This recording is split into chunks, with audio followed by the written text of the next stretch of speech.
Welcome to another broadcast of our Beyond Betrayal program, where we're helping you in ministering to people who feel cheated by life, others, or God, and you can help them to get further down the road to healing, growth, and recovery using these targeted assignments, these 9 targeted assignments that we use in the Beyond Betrayal program.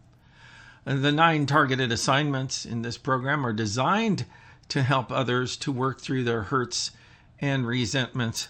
And in this video, we will look at assignments 5 through 9.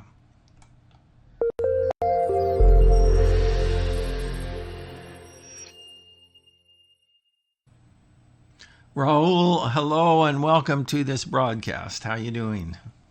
I'm doing good, brother. Thank you. Good. And thank you so much for participating in this project. I really appreciate your insights in Sure. the whole thing. You know, with these 9 assignments that we've been talking about, is that they're really designed to be cumulative, walking a person through, from beginning to the end. How about for you, when you think about, when you reflect on your experience of going through the Beyond Betrayal program, how about, what was your overall experience with the assignments?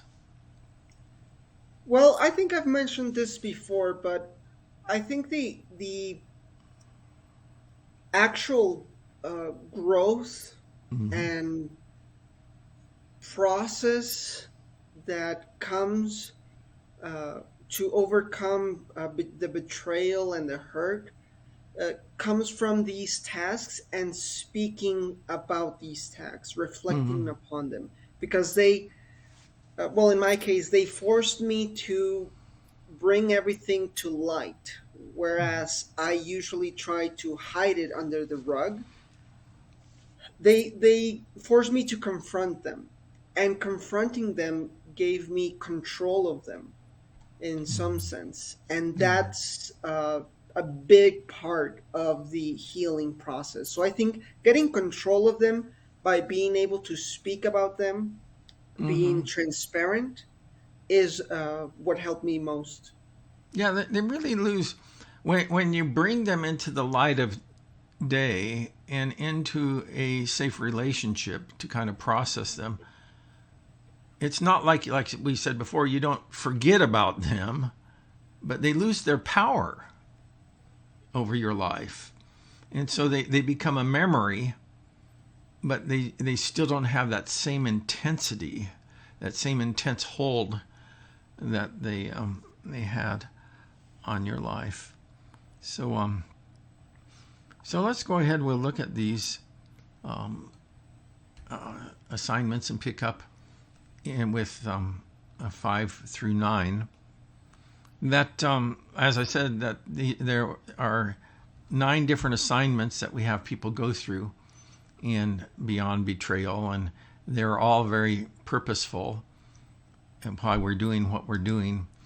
And there's a whole process, and you can see here on the roadmap, and you can download this roadmap at beyondbetrayal.org. And we're offering this this training to our friends so that they can benefit from it.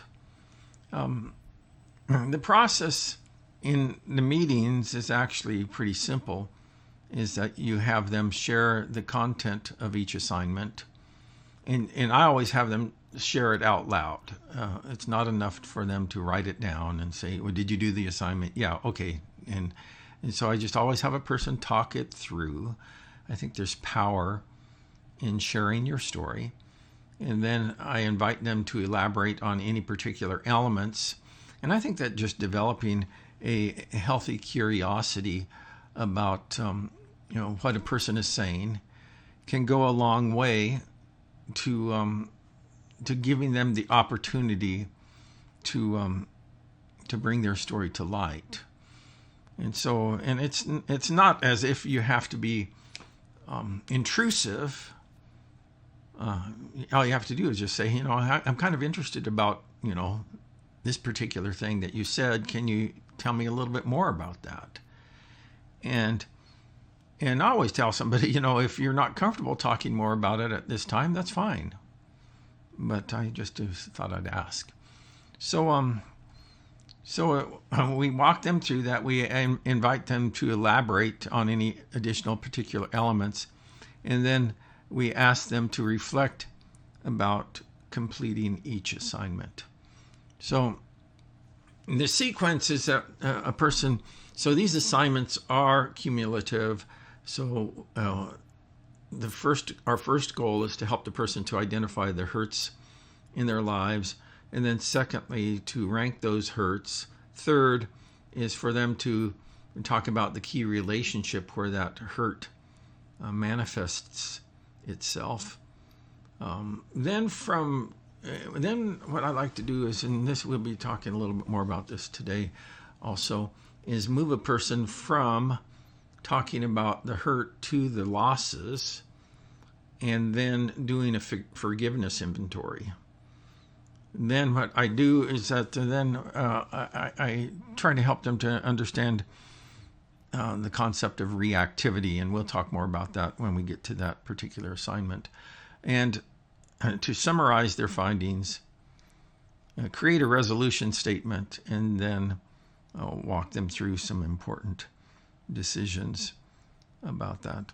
By the way, one of the things I'm doing with this program, Raul, is I'm with each assignment, I'm also giving a complete separate little instructional video to make sure it's absolutely clear how to work through those assignments. So I'm starting that process, and that will all be part of the curriculum. So it's not like you have to figure this out, that it's pretty evident how it all works out. So let's go ahead and pick up here and talk a little bit about the forgiveness inventory. So once a client has named the various losses that he's experienced following a hurt, and once again, maybe just for the benefit of the listener, your dad was unfaithful in his marriage and started a new family. That was the hurt. Give me one or two losses that you experienced as a result. All right, your microphone is off. Sorry. I lost my... I'm not sure if it's the correct way to phrase it, but I lost my father figure in the sense that I lost respect for him. I lost the admiration I had for him, because this happened when I was a teenager, and I still looked up to my dad, and now I couldn't, because he had betrayed our family. He had broken God's law. He had betrayed my mom, betrayed us. So losing him as a father figure, somebody that I could respect and look up to, was a major loss. We lost economic income because when my parents divorced, my dad still tried to help us economically, but obviously it was a very different dynamic. My mom had to get a new job, and we kind of we went to live with our grandparents for a while. So the family dynamic was a major change. Was also something that I lost there. Yeah. So it's important to help people to differentiate between the hurt and the loss. And that's one of the activities that we do in the previous assignment. But then what we do is that we have them go through this forgiveness inventory. And on this particular assignment, what I do is I have the person list out the losses. And you don't have to necessarily work with this paper. you can use the previous assignment, the activity page if you want to for that. But I just have them write out on the paper and mark each item with either an H or a W or an N. And the H represents have forgiven them for that particular loss. The W is willing to forgive them, and the N is not willing to forgive. And the more honest they can be with their current situation, the better their prospects of true and lasting recovery. How about for you? Were there any items that, from your recollection, that you had not yet forgiven but you were willing, or items that you weren't even necessarily willing to forgive when we were going through this? Do you recall? I guess one of the major items that I was not willing to forgive, and this is a very personal uh, part of my story, Mm-hmm.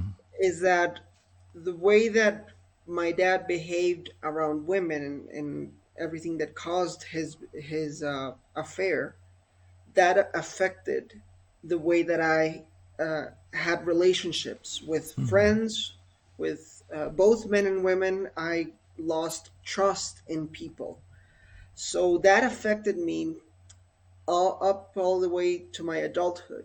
Yeah. The way that I trusted people, the way that I approached people, and because that had a serious impact on my way of how I saw life, how I saw people, it was a very deep hurt, and I wasn't willing to forgive that. So it's a Mm-hmm. process that I've been dealing with.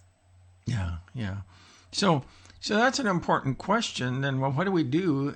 Because I think it's really dangerous for us to try to rush people into forgiveness. I think that we do more damage than good when we try to do that. And so, that what do we do in those situations? And what if they're not willing to forgive? Well, what I always do when I am working with a person and they hit that speed bump, or I guess in Mexico it's called tope, right? Yeah. I've, I've gone on a lot of bus trips in Mexico on back roads where it's just one tope after another. So, but so what if they're not willing to forgive? Well, then what I do is I ask the person if they are willing to be, if they're willing to become willing, and if they are, then you can invite them to take the next step forward, and so to see the next column. If they aren't, then you might explore the benefit that they're getting from hanging on to hurt. And that's one of the things that I did in our conversations with you, is that I said, okay, let's deconstruct this for a little bit, because when we're not willing to forgive and we're not willing to become willing, then what's the benefit? And I will have a person sit on that for a while and maybe even give them an additional assignment. And as you think through this particular issue, what is it that what is the benefit? Because our human behaviors are really based on benefit, many of them, and so there has to be some payoff or some benefit that we're getting from not forgiving.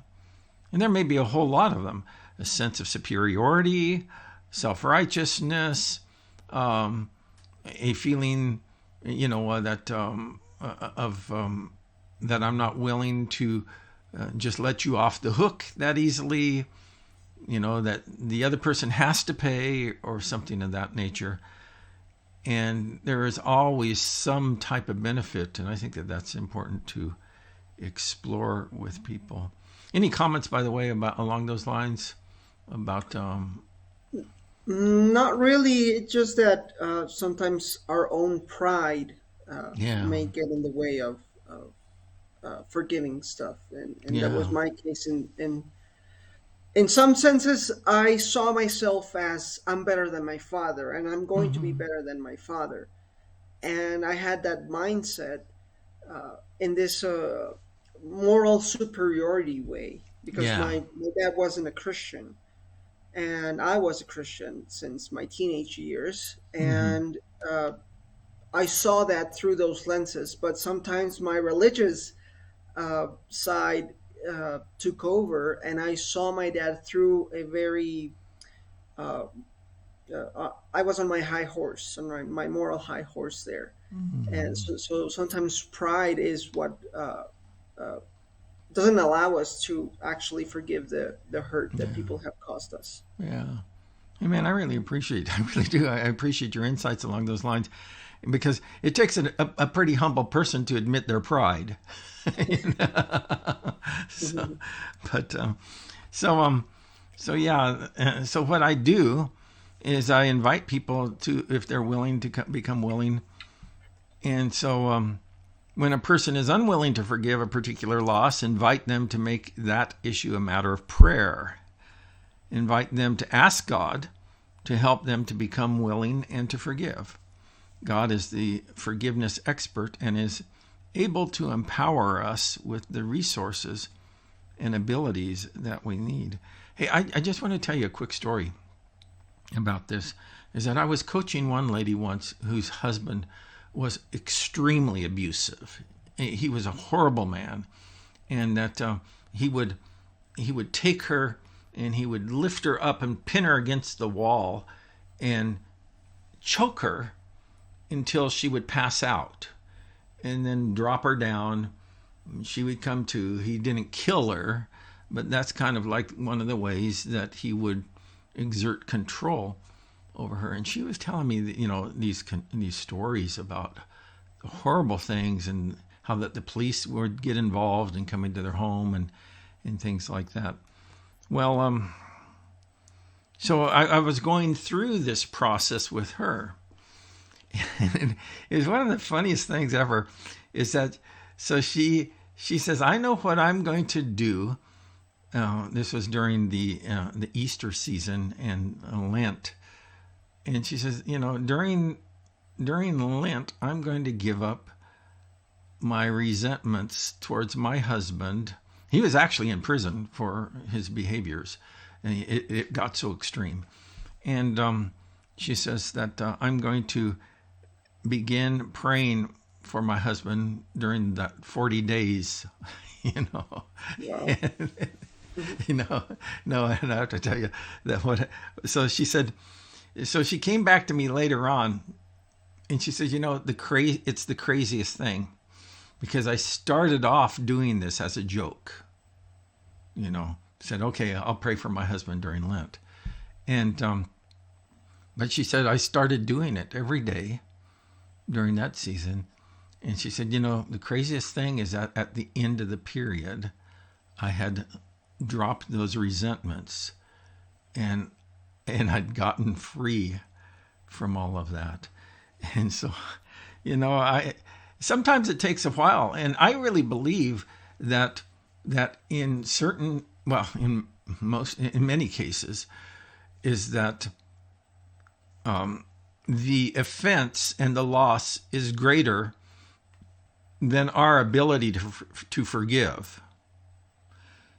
And so that's why, blessed are the poor in spirit, for theirs is the kingdom of heaven. We invite God and his spirit, because when it comes to forgiving others, he's the expert at it. And he can give us the power to do what we don't have within ourselves. Whether it's forgiving your father, or even in my case, forgiving my dad, or forgiving church leaders who have betrayed you, or abusive parents and all. And I mentioned this before, but I'll say it again. One of the things that brought me into this whole ministry is working with trafficked children. And I would hear the stories of these kids and how they would be raped, like literally 20 times a day. And it's horrible what they bear, the scars of that in their body and not just in their soul. But and I really grappled with this idea that does the gospel of Christ have a powerful message of hope and healing to children who've experienced this? And I think that regardless of the hurt we've encountered in life, that Christ can give us the power to live beyond betrayal.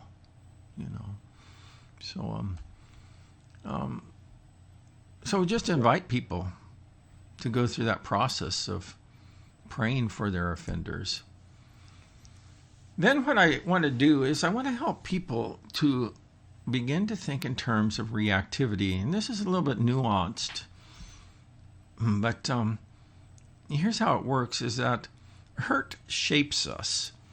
In the immediate aftermath of being hurt, we often are reactive. Those reactions may be aggressive, passive-aggressive, or codependent, and all of those are not healthy. Then in the long term, unresolved pain may manifest itself in patterns of relating that are counterproductive, including harboring resentments, self-righteousness, living as the victim, addictions, isolation, or suppressing emotions, among others. So what I do is I have the client identify ways that the pain has shaped his or her reactions and to consider healthier responses. And so these reactions are oftentimes at the heart of our struggles with anger or addictions or even self-righteousness,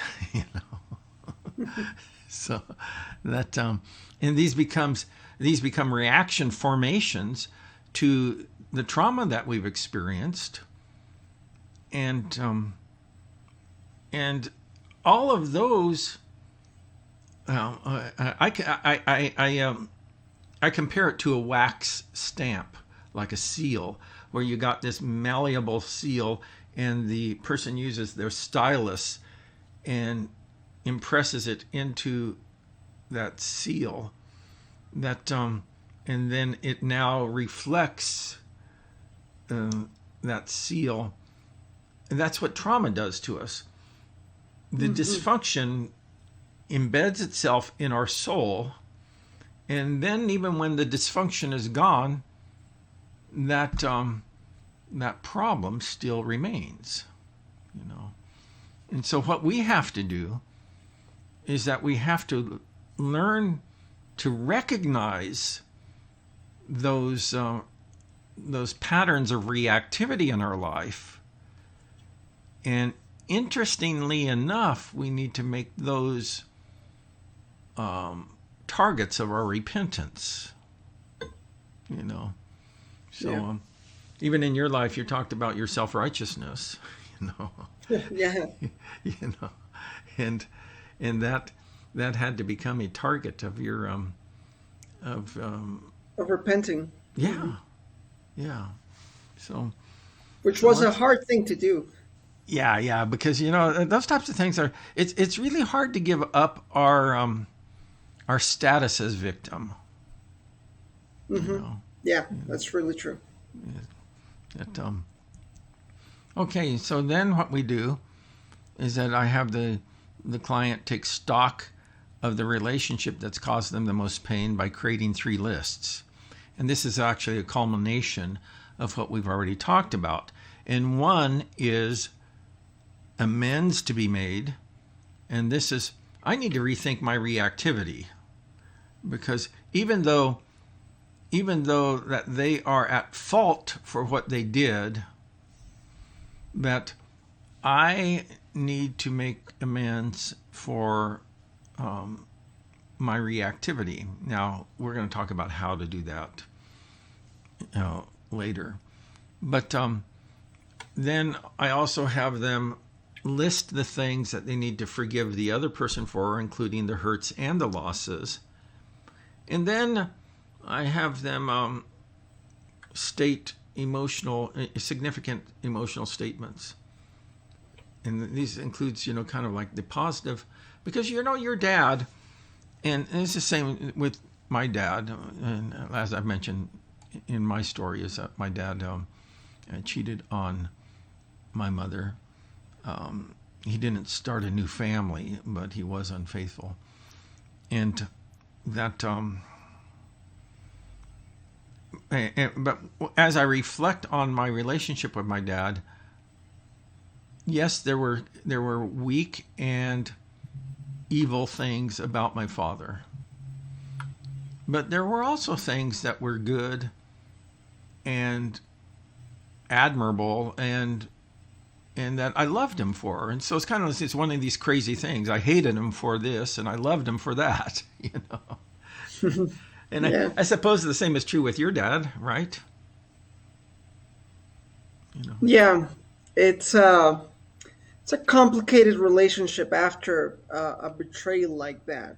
Mm-hmm. And although I never lost contact with my dad, we've always Yeah. had a relationship over the phone, and then with the advent of the internet and social Mm-hmm. media, the texting and stuff like that, we've always kept in touch.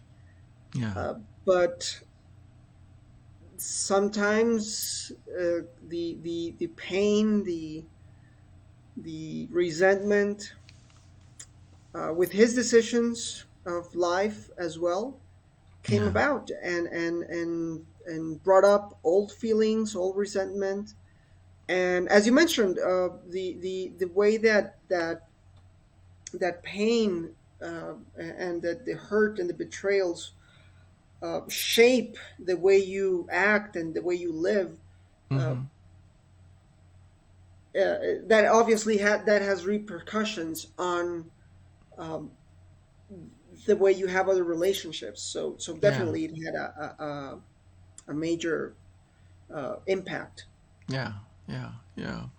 So what I do is I just have a person, write about, those things. I love you for, I hated you for, I was proud of you when, I was embarrassed for you when, or embarrassed about you when, and so, different ones like that. I was happy for you. I was happy with you because I was angry with you because, and I just have them write out those significant emotional statements. And what we're doing is that we're collecting all of the stuff that as we're moving down this process. And so the next step in the chain here is have them write their resolution statement. And what I do is I have the client take their findings from the previous activity and write them in a letter following the basic format outlined in the Holding On to Hope, my resolution letter.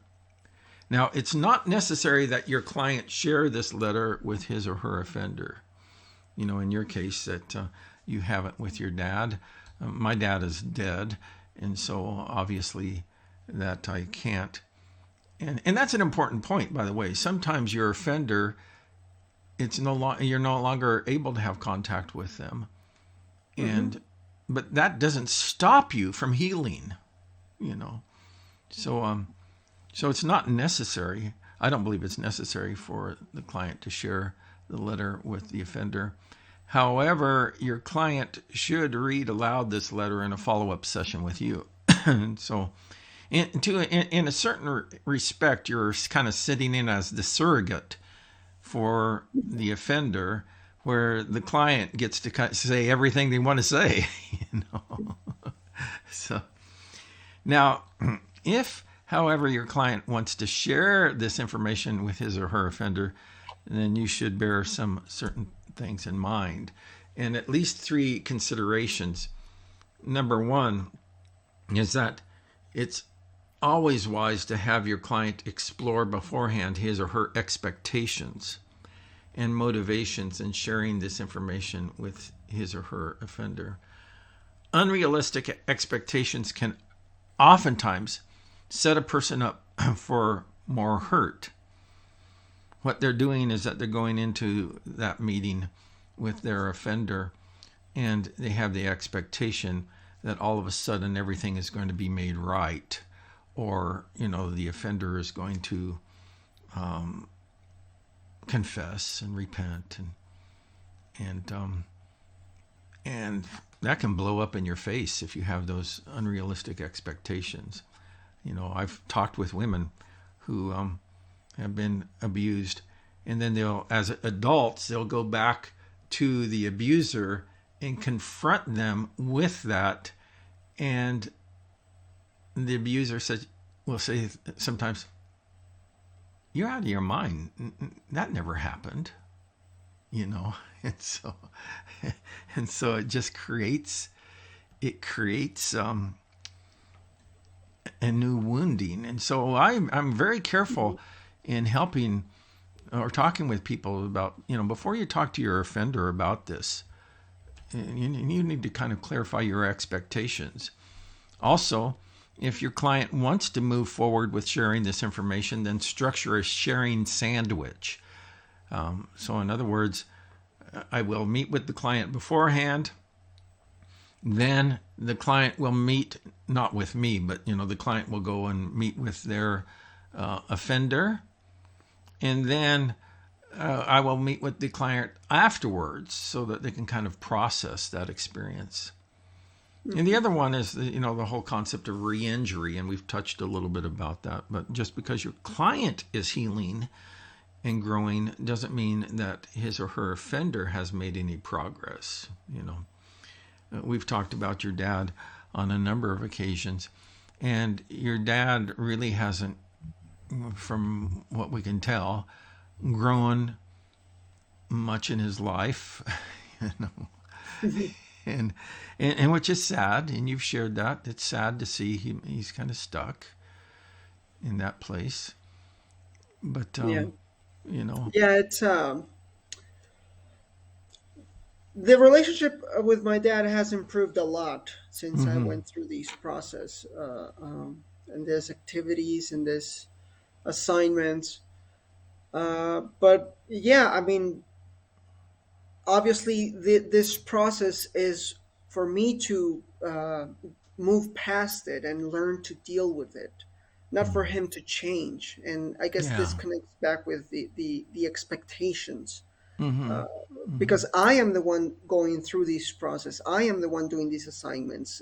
It's not realistic to expect that because I've grown or I've learned some of these stuff, the other person will improve in their yeah, character, in their yeah, yeah, morals, in their behavior. Obviously not. yeah, So, yeah, I mean, my relationship with my dad is better, but that doesn't mean that he has moved on from his detriments in his yeah, character. yeah, exactly. So so most likely, like you said, is that they haven't made any progress, and sometimes they will resort to denial or blame shifting or defensiveness when they're confronted with the information. And so when you're working with a client, you need to help them to understand that if you're going into sharing this information with the other person, you need to be aware of your expectations. You need to have a healthy strategy, and you also need to be prepared for re-injury, because Hmm. some people are just not safe people, you know. But finally, I have a person go through this chart about my important decisions. And, on it are things like, I have decided not to be defensive about my need for growth and healing. I have decided that I will live in hope. And there's a whole number of them there. And so I just encourage someone to make these decisions for themselves. And so during the course of your time together, your client has not only gained some valuable insight, but also has found some resources and skills for dealing with hurt and losses. And these tools can be applied to other hurts and losses, both from the past and also ones that they'll experience in the future. And so I encourage the client to think through their decisions about the future. You are actually the most thorough person that that I've ever worked with when it came to these decisions, and it's one of the things I appreciate about you. And Well, thank so, you. you know, and so these targeted assignments really can help people make progress in their healing journey. Before we wrap up, anything that you would like to say about this role?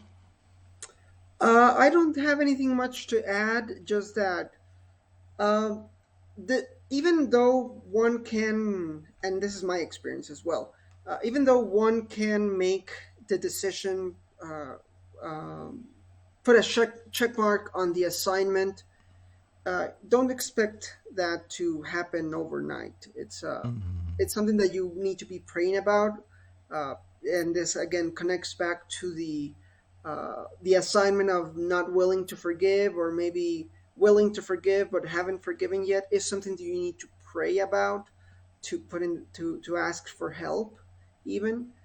So don't put so much pressure on yourself. Yeah, yeah.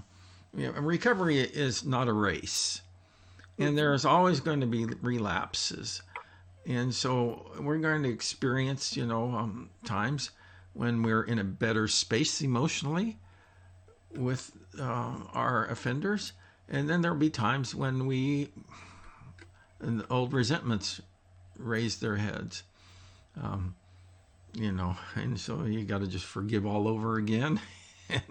But I found that if you just keep at that, keep coming back to the process, that it doesn't take a foothold in your life and to begin to rob you of your joy. And so I want to just wrap up here for a moment. Thanks again, Raul, for who you are and all that you bring to this project. And I want to invite you folks to and check this out for yourself if you're interested in ministering to others who feel cheated by life, others, or God, to learn some skills on how to get them into the process of healing, growth, and recovery. And it's really a great gift that you can bring to others. And so that's